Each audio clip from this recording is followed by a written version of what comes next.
أشهد أن لا إله إلا الله وحده لا شريك له وأشهد أن محمدا عبده ورسوله أما بعد فأعوذ بالله من الشيطان الرجيم بسم الله الرحمن الرحيم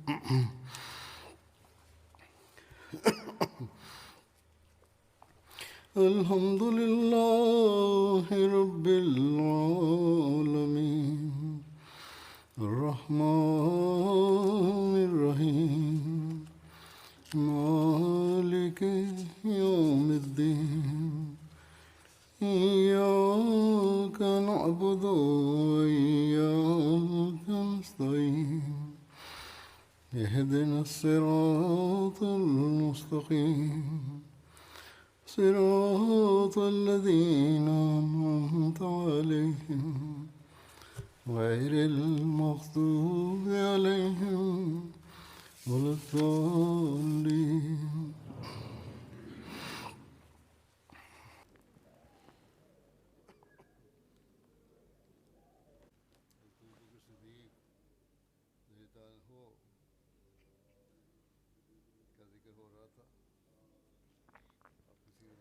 Hazrat Abu Bakr Siddiq radhiyallahu ta'ala anhu разказах за него и разказах за неговия живот една част от това. За това има които традиции, там също пише, че той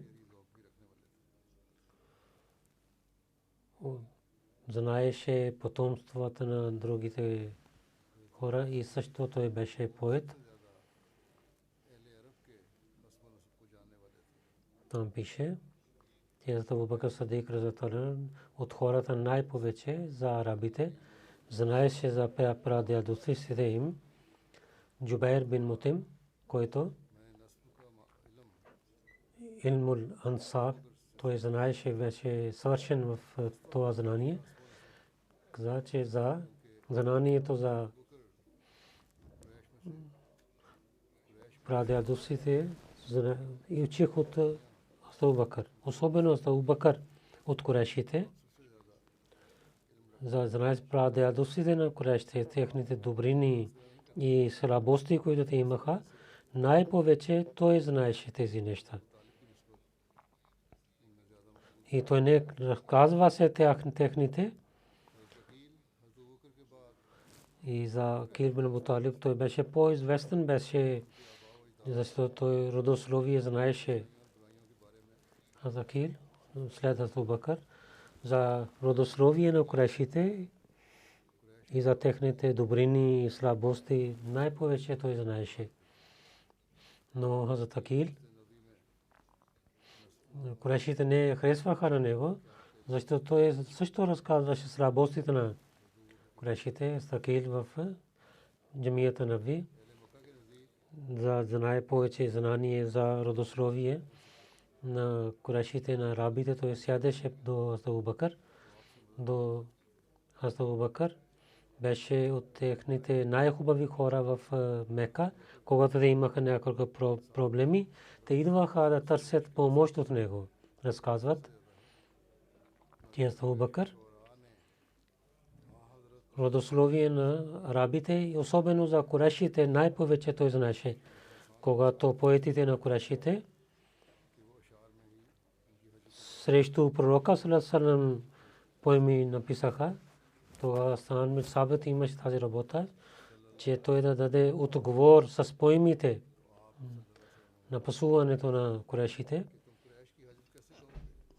Хасан, когато дойде пророк саллаллаху алейхи ва саллям, пророк съм казал него, че ти как можеш да казваш, аз също съм от Курайшите.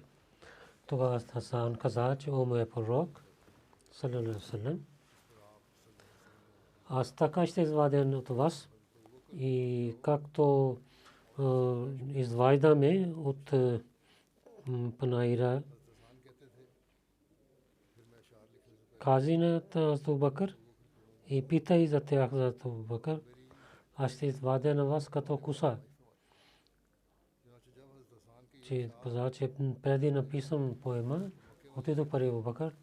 Той напътстваше на мен мъжете и жените на Курайшите. Когато тези поемите пристигнаха в Мека, че след тези поеми има са написани с помощта на Абу Бакр. Хазрат Абу Бакр Абу Бакр също знае се за битките на Абу Бакр не беше като поет, но той имаше интерес към поезията. Хората, които написали неговия живот, те говорят, че дали той е написал поемите. Някой казва, че не, той не е написал, но някой също казва, че те са имат няколко стихове от него. На Абу Бакр 25 поеми напише една. Има една книга там в Турция, в библиотека. Някой пише там, че Бог от със откровение каза, че тези поеми са от Абу Бакр. Табкат ибн Саад, Сират ибн Шам напишат, че Абу Бакр каза няколко стихове. Пророк саллаллаху алейхи ва саллям на неговия смърт, след погребението на пророка, Абу Бакр разказва неговите тези стихове, преводе. О моето око,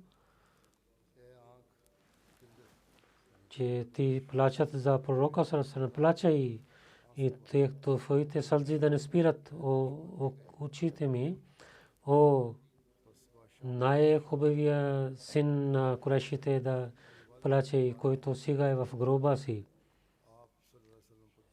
който Саре е на Саре и който беше глава на човечеството, който служеше пред Бога и рецитира и друд, хвали на него. И сега, когато той е починал, сега какъв живот имам и какъв лекция имам, когато моят любим отиде далеч от мен.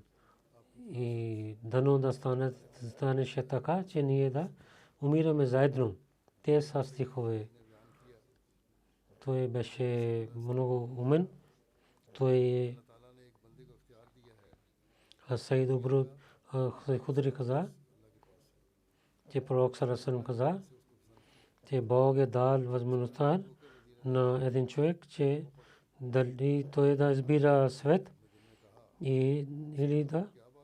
Тогава Абу Бакр разилата анху започна да плаче, когато този човек каза, че той иска да отиде при Бога. Ако Бог е дал възможността да харесва този живот или следващия живот и той избира на Бога и близостта на Бога, беше този човек на пророк и Абу Бакр най-повече знаеше това нещо. Той започна да плаче. Абу Бакр каза, не плачай. Там в традицията пише, пророк не плачай. Наистина от хората, който най-добър с мен като приятел, с парите си и с близостта си, той е Абу Бакр. Ако някой щях да правя халил от своя народ, Абу Бакр беше моя халил. Но братството на исляма и обичта, сега няма да има някаква врата да затваря всичките врати, освен вратата на Абу Бакр. За мъдростта разказвах тази традиция, където обещание Мусил съм казал, че какво означават врати. И разказвайки същията случка за Масих Мауд Салам каза, кога дойде по последен ден на пророка Салам, един ден той стана и каза на последователите, о хората, един човек е и Бог каза на него, кажи, позволявам на теб дали да живееш в този живот или идвай при мен. Тогава този човек каза, че той избира близостта на Бога. Когато пророк съвсем тези думи каза, аз Абу Бакър започва да плаче. Аз Умар каза,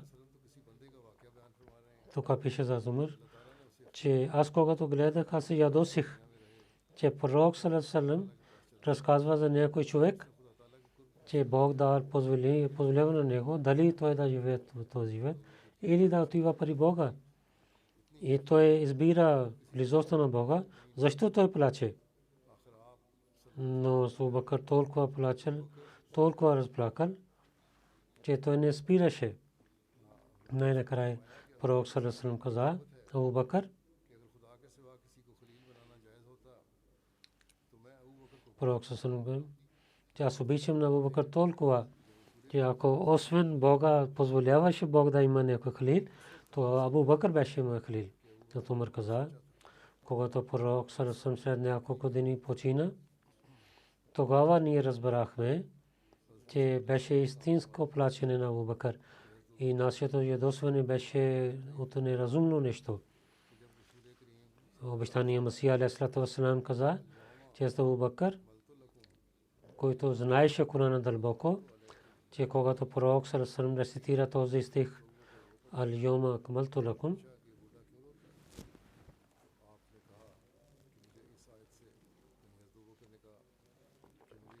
рецитирал Абу Бакър плакал. Някой каза, защо този стария човек плаче? Каза, че от този стих пророк саллаллаху алейхи ва саллям, че аз имам ризма, че той ще почине скоро. Обещание мусулман пророци са като гравите.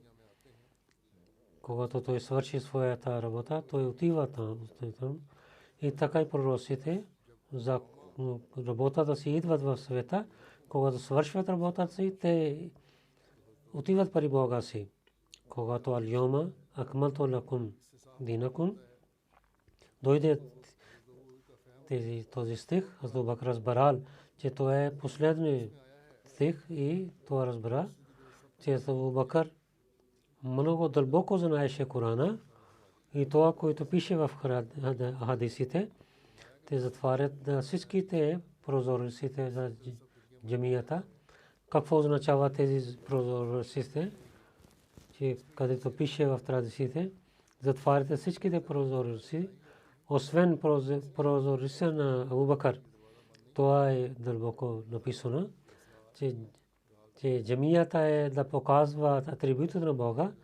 Тази врата няма да бъде затворена за Абу Бакър и скритите неща на Бога, който има мъдростта от Бога, аз Абу Бакър Сидик разилаллаху анху винаги вечно ще получава и ще бъде отворен след това.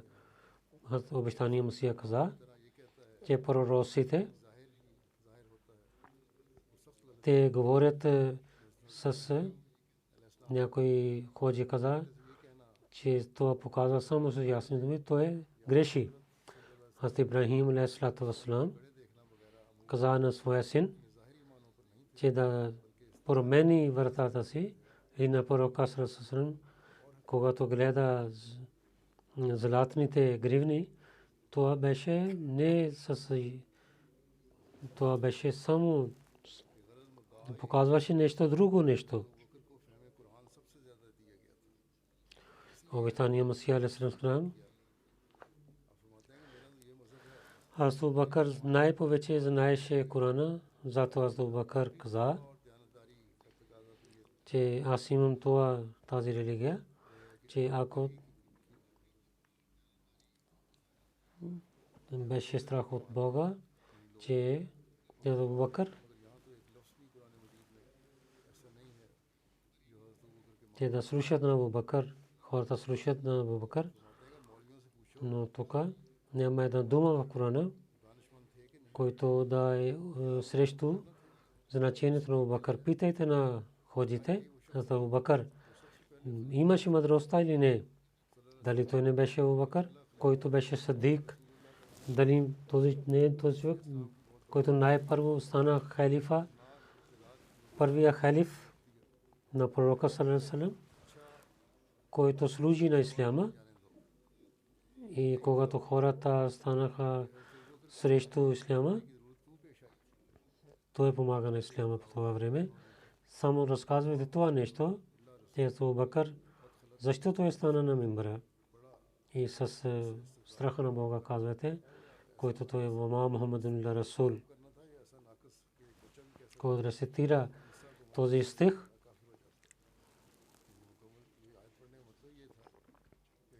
че той казва, че едно дете да казва, че който казва, че Исус не е починал, той е кафир. Това резултат от този стих Абу Бакър каза много правилен, че обещания Масия алейхи салам каза, Ал-йома акмалту лакум динакум, този стих има две начина. Първо, че той казва, друго, книгата е стана съвършена, когато дойде този стих, Абу Бакър започва да плака. Някой каза, този стария човек защо плаче? Той отговори от този стих, че има миризма, че пророк съм почине. Защото това е ясно, когато свърши работата на пророка, че това показва, че той ще се върне при Бога си. Както има работа в света, когато свършва тази работа и хората отиват от там. Когато пророк саллаллаху алейхи ва саллям слуша този разказ, каза, най-повече има знание Абу Бакър. Ако в света, ако някой имаше приятел, Абу Бакър беше моя приятел, че неговия прозор ще стане отворен в джамията. Някой пита какво означава това, че да има приятел и неговия прозор да стане отворена. Обещание му се каза, трябва да помните, че джамията показва атрибути на Бога, където излиза всичките, който е извор на всичките мъдрости. Абу Бакър, неговия прозор е към това, затова неговия прозор трябва да е отворена. Другите последователи също бяха мъдри, но Абу Бакър беше най-мъдрия от тях. И той от началото да показва своя намуна, но своя пример. И когато дойде крайно време, той пак показва своя добър пример. След това обещания Масия алейхи салату ва салам каза, че Абу Бакър Сидик разиаллаху таала анху имаше опит и имаше мъдростта. Той много проблеми и изпитания гледал и в много битки той участвал. И той гледал как хората воюват. Той много пътувал в пустинята и много такива места, където той отиде, където ще да умира. И много неща той поправил. Много битки той беше напред. Много изпитания той свърши проблеми. И много бяха такива коне и камели, той напътувал на тях, че тези неща изморяваха. Той имаше много опит. Той имаше търпение на проблемите и служеше пред Бога. Затова за тези стихове Бог го избрал за приятел на пророк саллаллаху алейхи ва саллям и хвали на него. Това показваше за това, че той беше от любимите на пророка саллаллаху алейхи ва саллям най-първия. И той беше свободен и той беше лоялен с пророка. За това много Бог избрал, когато имаше много страх. И Бог имам въсе мъдрия нашия Бог. Той знае. Той извади водата от изворите. Той на Ибн Аби Кахафа гледа на него и той дал прави на него най-хубавия човек. Бог каза, той най-истинския, както Бог каза, че Бог е най-истинския.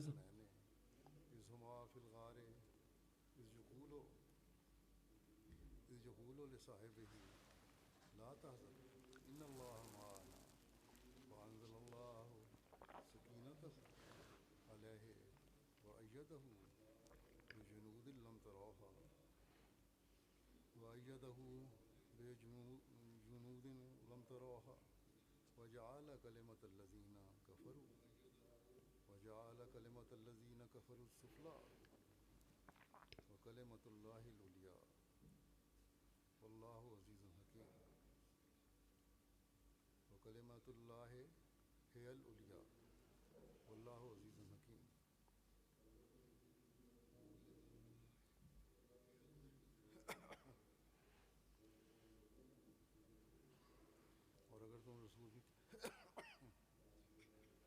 और अगर तुम इस रसूल की मदद ना भी करो तो अल्लाह पहले भी उसकी मदद कर चुका है जब उसे उन लोगों ने जिन्होंने कुफ्र किया. Ако вие на този пророк няма да помогнете, Бог е помогне на него, когато онези хора, които отказваха от исляма, изгониха на него от града в това положение, че той беше един от двама, когато двамата бяха по пестрата и той каза на своя приятел: не притеснявай, Бог наистина е с нас. Бог сложи на него спокойствие и помага на такива войници, които вие никога гледате. И той прави на тези хора да унижение, които отказваха. И наистина думите на Бога са свършен. Той е всемогъщ и всемъдър. Абу Бакър знаеше също да тълкува са нещата. Пише има Табир. Абу Бакър Садик много знаеше да тълкува са нещата в Илм Табир. Той много имаше знание, докато че пророк саллаллаху алейхи ва саллям в неговото време той разказваше, тълкуваше са нещата. Имам Мухаммад бин Сирин каза, след пророка саллаллаху алейхи ва саллям Абу Бакър Садик и той разказваше са нещата, тълкуваше са нещата. Абу Бакър Садик няколко, както е тълкувал са нещата, разказват. Хазрат Ибн Аббас каза, че когато се върна Охот, един човек дойде при пророка саллаллаху алейхи ва саллям и каза: о моя пророк, аз в съня гледах, че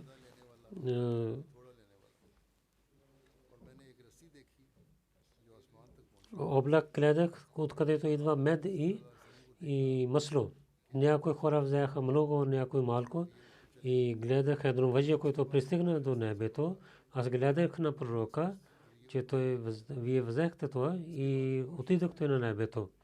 След това някой друг човек хвана и той също отиде на небето с това въже. И след това един друг човек взе и той също отиде на небето. И след това един човек взе това и това чупи. И пак поправиха и той се качи на небето. Абу Бакър разияллаху та'ала анху каза на пророка саллаллаху алейхи ва саллям, че моя пророк саллаллаху алейхи ва саллям, не позволете аз да тълкувам. Ако позволявате аз да тълкувам пророк саллаллаху алейхи ва саллям, да тълкувай. Абу Бакър каза, че този облак е исляма. И мед и масло, който идваше, това е Корана. И сладостта и хубостта и хората, които вземат, че те ще вземат Корана. Че те знаят, имат знание на Корана, малко или повече. И това въжие, което пристигна до небето, това е истината, на който пророк саллаллаху алейхи ва саллям се качи. Пророк саллаллаху алейхи ва саллям взехте това и след това вие отидохте на високо място. След вас един друг човек ще вземе и по това той ще стане велик. И след това един друг човек той ще пак се качи и след това един друг човек. И това ще свърши така. И пак така поправят. И той ще има, той стане велик. Пророк саллаллаху алейхи ва саллям каза, няколко ти си поправил и нещо си грешил. Абу Бакр каза, че аз кълня се, че вие да разказвате на мен, който аз правилно казах, къде греших. Пророк Сасрам каза, че Абу Бакр не кълни се. Просто не искаше, че който правилния тълкуване да разказва по това време. Затова не разказвай кълни. Колкото ти каза, то е добре. Ибн Шахаб каза, че пророк саллаллаху алейхи ва саллям гледа на един сън и пред Абу Бакр разказвайки, пророк саллаллаху алейхи ва саллям каза, че в съня гледах, че ти и аз сме на едно високо място и аз съм 2,5 стъпки пред. Той каза, че добре пророк саллаллаху алейхи ва саллям. Бог ще ви даде живота, че вие ще гледате това с очите си, с което вие да се радвате и вашите очи да имат радостта. Пророк саллаллаху алейхи ва саллям 3 пъти така каза пред пророка. Трети път каза, о Абу Бакр, аз гледах сън, че ти и аз сме на едно високо място. Аз напредвах 2 стъпки, 2,5 стъпки по-напред от теб. Той каза, че Бог ще ви вземе в и аз ще имам живот 2,5 години повече от вас.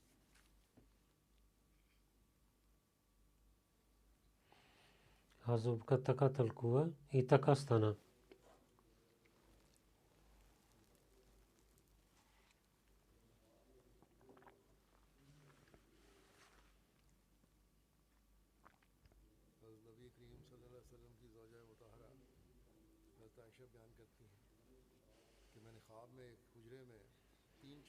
Наби Карим саллаллаху алейхи ва саллям неговата жена Айша разияллаху анха каза, че в съня един гледах, че в една стая има 3 луни.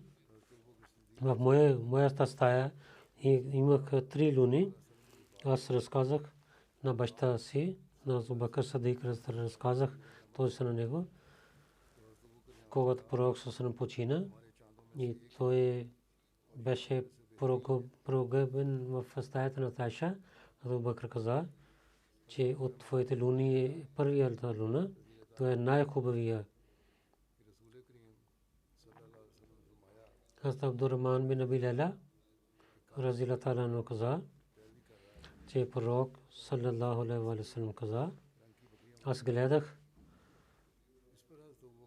че няколко агнета идват, които са черни и след това има другия свет агнета. Тогава Абу Бакр тълкувал, че нашия пророк саллаллаху алейхи ва саллям, тези рабите първо ще следват на вас и след това не рабите следват на тях. Пророк саллаллаху алейхи ва саллям каза, че ангел също е тълкувал така. Това беше разказах за сънищата. Сега разказвам от мъжете кой беше първият мусулманин. За това, че разказва, че Абу Бакр Хазрат Амар бин Ясир каза, че аз в началото тогава време гледах, когато с пророка саллаллаху само 5 няколко роби и 2 жени и Абу Бакр беше. Хамза Башир Ахмед Сайф в своята книга Сират Хатамун Набийин там пише, там където той пише, той говори за тази тема. Най-първо, кой вярва в пророка саллаллаху алейхи ва саллям, той пише, че пророк саллаллаху алейхи ва саллям, когато започва да проповядва за мисията си, най-първо Хадиджа вярвала, което веднага вярвала без една секунда. След Хадиджа от мъжете, за мъжете има разногласия в историците. Някои на Абу Бакр и Абдулла бин Аби Кахафа пишат, някои на Хазрат Али, който беше 10 годишно момче, и някой каза слуга, свободна слуга на Хазрат Зайд бин Харса, но пари нас, че не трябва да разказваме така. Хазрат Али и Хазрат Зайд бин Харса, те бяха от дома на пророка саллаллаху алейхи ва саллям, като децата живееха с него. Пророк саллаллаху алейхи ва саллям каза, че те веднага вярваха. Те имаха първо доверие в това, да казваме, че те вярваха, защото те бяха като деца и те бяха от семейството. И нямаше нужда те от езика да разказват. Да не трябва да пишеме техните имена. От другите най-първо Хазрат Абу Бакр Сидик разияллаху таала анху най-първия, че първия, който вярва в пророка саллаллаху алейхи ва саллям от мъжете. Хазрат Абу Бакр за мъдростта си и той беше много уважаван в Курайшите и в исляма. Той има това място, което другите последователи нямаха. Хазрат Абу Бакр за една секунда за претендирането на пророка нямаше съмнение. Когато слушали, веднага вярвали. Всичките пари, живот и мненията си той дал на пророка саллаллаху алейхи ва саллям. Пророк саллаллаху от последователите си най-харесваше на Абу Бакр от всичките последователи след смъртта на пророка. Той стана неговия първия халиф по времето на халифат. Той каза, че той беше много велик. Абу Бакр един Спрингър, който писател от Европа пише, че Абу Бакр, когато в началото на исляма на Мухаммад саллаллаху алейхи ва саллям, когато той вярва в него, това показва, това свидетелства, че Мухаммад саллаллаху алейхи ва саллям, че той не можеше да измамеше на другите. От сърцето той вярваше с истинския начин, той е пророк на Бога. Сър Вилмюр също казва, че както Спрингър каза, това е истината. Хадиджа, Хазрат Абу Бакр, Хазрат Али и Зайд бин Харса след това, който вярва в исляма, 5 хора бяха. С проповед на Абу Бакр вярваха и всичките в исляма и велики последователи те станаха. Те станаха великите последователи. Техните име са първо Усман бин Афан, второ Урван бин Афан, трето Саад бин Аби Вакас, четвърто Зубайр бин Авам, пето Талха бин Убайдулла. Петима хора, Ашра Мубашир от тези 10 хора, на които пророк саллаллаху алейхи ва саллям от езика си особено каза, те ще влязат в рая. И които вашите много близки последователи и свети бяха. Хазрат Муслим Мауд разияллаху таала анху на едно място каза, той разказваше на джамата ятват пари по пътя на Бога. Също свързва с това, с тази случка. Той пише, че вярващ не се присъединява за да жертва пари по пътя на Бога, но той се радва и казва, че най-първо пристигна до мен. Той няма страх. Той се горде за това, че е благодарен на Бога за това и най-повече жертва по пътя на Бога. И най-повече той получава това място. Някой може да казва, тези жертви, които Абу Бакр разияллаху таала анху дал, или както той е служил на исляма, той желаеше, че защо има това място над него. Дали той имаше желание, защо аз имах. Той с радостта представи себе си в тези изпитания и имаше проблеми по пътя на Бога. Затова той има това мляко, което умър не може да получи. Който първо вярва, най-първо той е жертва. Иначе и бяха много строго време по времето на Абу Бакр. Хора бяха жестоки, не позволяваха да се молят. Последователи отидоха, преселваха от Мека. Първо преселване към Хабша беше и много. Но Абу Бакр, който в началото вярва и в началото той дал жертви Аз Умар не е равен с него. Затова един път Абу Бакър и Умар имаха разногласия. Тогава пророк саллаллаху алейхи ва саллям каза, че когато вие отказахте на исляма, тогава Абу Бакър прие исляма. И когато вие бяхте врагове на исляма, той е помогнал на исляма. Сега защо даете болка на него? Той първо вярва и дал ятва. И пророк саллаллаху каза тези неща, но Умар също имаше проблеми. Той също ятвал. Абу Бакър беше велик. Това някой може да казва. Абу Бакър искал това. Дали на Фата Макка той да вярва. Но ако представят царство на света, Абу Бакър нямаше да приеме това. Но и той може да удари с краката си на царството на света срещу това, което той прие исляма. Това беше награда от Бога за него, за неговите ятви. Така Бог награждава стъпки по стъпки. За робите, когато свободят, Умар разилата анху каза, те Абу Бакър Саййидуна ва атака Саййидана, яни Билала. Абу Бакър беше нашия глава. Той също свободи на наша глава. Това означава аз Билал. Абу Бакър Сидик в началото на исляма с парите си 7 роби той свободи, които имаха проблеми заради името на Бога. Тези роби аз Билал разилата анху, Амир бин Фухайра разилата анху, Занира разилата анху, Мадия разилата анха и неговата дъщеря разилата анха и дъщеря Бани Мумил, една служенка и Уме Увейс.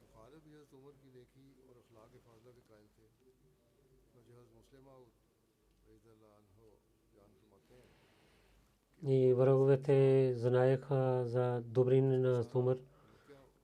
Муслим Ауд разилата анху каза, че като Абу Бакър човек, който селия Макка знаеше неговите добрини, каквото той имаше пари, той свободеше на роби, той оставяше един път на Мека, един среща на него, каза, че Абу Бакър да отиваш. Каза, че в този град няма мир за мен. Аз отивам на друго място.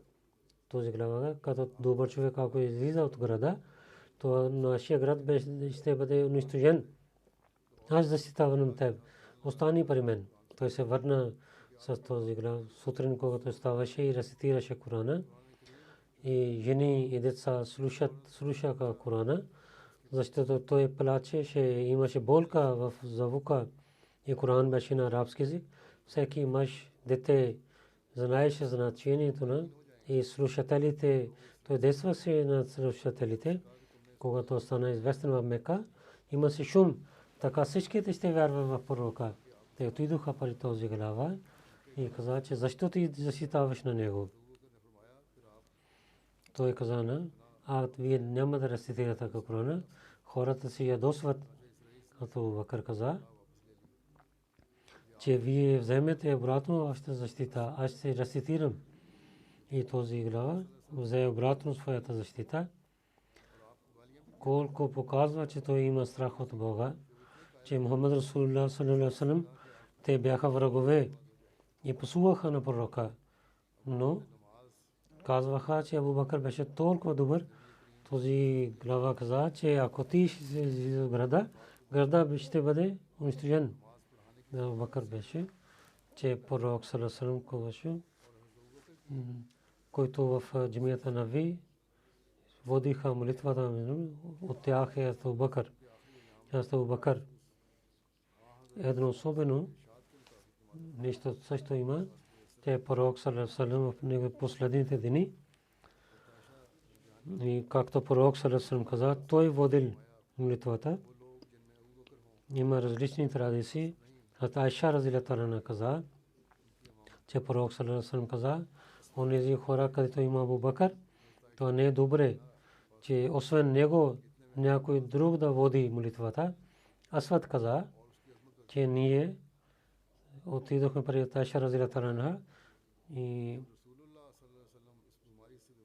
И тия разказа за молитвите, тия каза, когато пророк саллаллаху алейхи ва саллям стана болен с болестта, където той почина и дойде време за молитвата, изовиха за азан.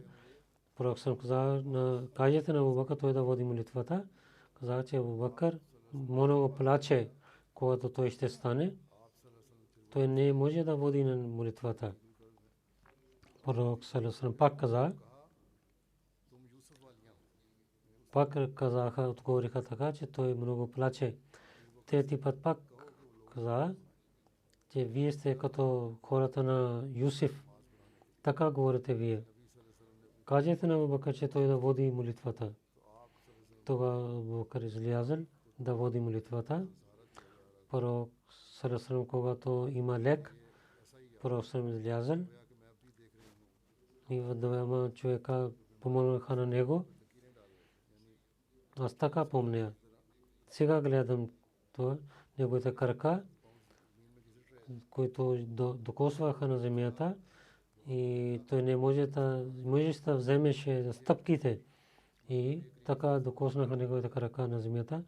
Аз Абу Бакър, когато гледа на него, че така пророк идва, той да отиде назад. Но пророк саллаллаху показа, че става и там. След това докарваха на пророка, докато че пророк седна до Абу Бакър. Амаш каза, дали пророк водеше молитвата. И Абу Бакър молеше след него. И хората се молиха след Абу Бакър. Той с главата си каза да. Пророк саллаллаху алейхи ва саллям, той седна на неговата лявата страна, и Абу Бакър водеше, се молеше ставайки. Анас бин Малик Ансари каза на мен, той беше под пророка саллаллаху алейхи ва саллям, служи на пророка и стана при него.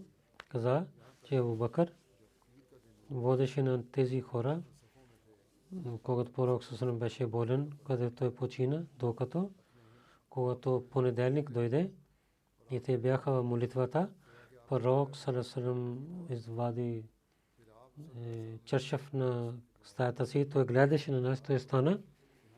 Неговото лице беше като Корана. След това пророк съм се радвал и усмихна. И ние мислихме, че ние много се радваме, заради когато гледахме на пророк саллаллаху, тогава пророк саллаллаху отиде назад, че той да остане в линията, че пророк саллаллаху излиза за молитвата, но пророк саллаллаху с ръка каза, че изпълнявате молитвата си, така той дал чаршаф. И в същия ден той починал. В тези дни аз Умар също водил молитвата, така разказват. Аз Абдулла бин Зама каза, когато пророк саллаллаху алейхи ва саллям много стана силно болен,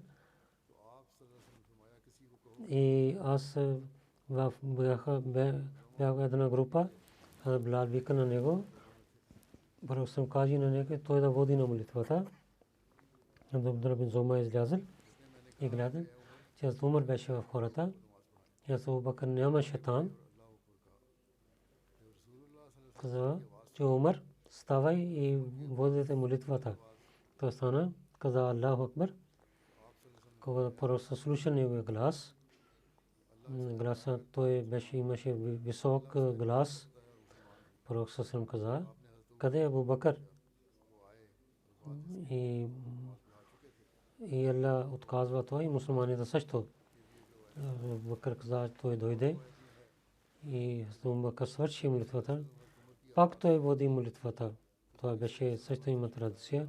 В друга традиция има, че пророк саллаллаху алейхи ва саллям, слушайки звука на Умар, аз гледал навън, той гледа от стаята си, не, трябва Ибн Аби Кахафа, той трябва да води молитвата.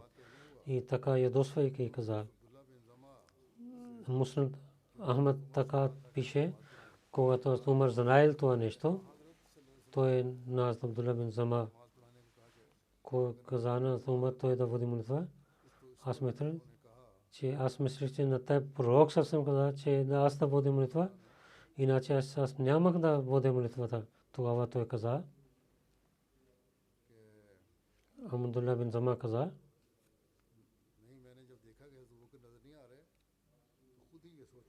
че не, когато гледах, че Абу Бакър нямаше, тогава мисля, че след това вие трябва да водите.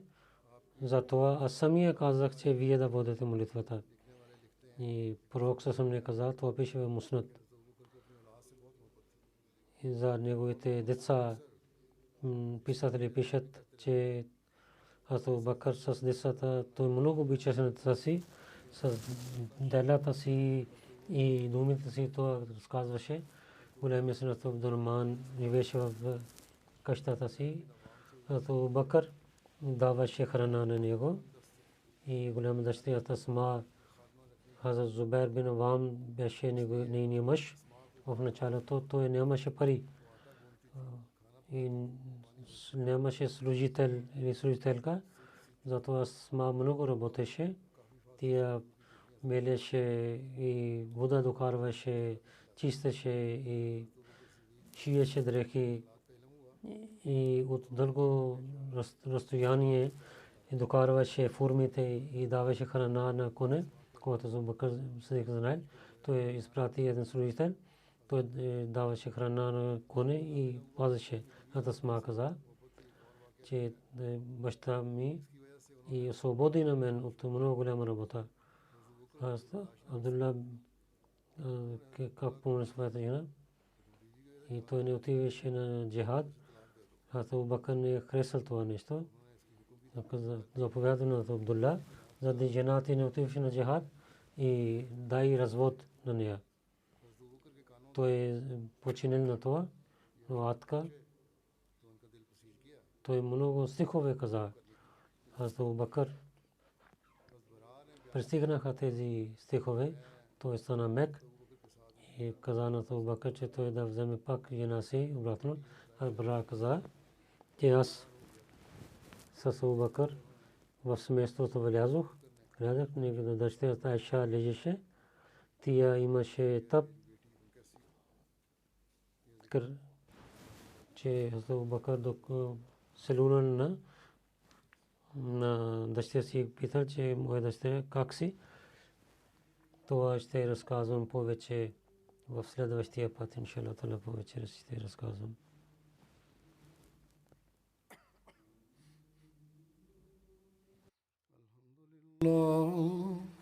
الحمد لله نحمده ونستعينه ونستغفره ونؤمن به ونتوكل عليه ونعوذ بالله من شرور أنفسنا ومن سيئات أعمالنا من يهده الله فلا مضل له ومن يضلل فلا هادي له ونشهد أن لا إله إلا الله ونشهد أن محمدا عبده ورسوله عباد الله رحمكم الله إن الله يأمر بالعدل والإحسان وإيتاء ذي القربى وينهى عن الفحشاء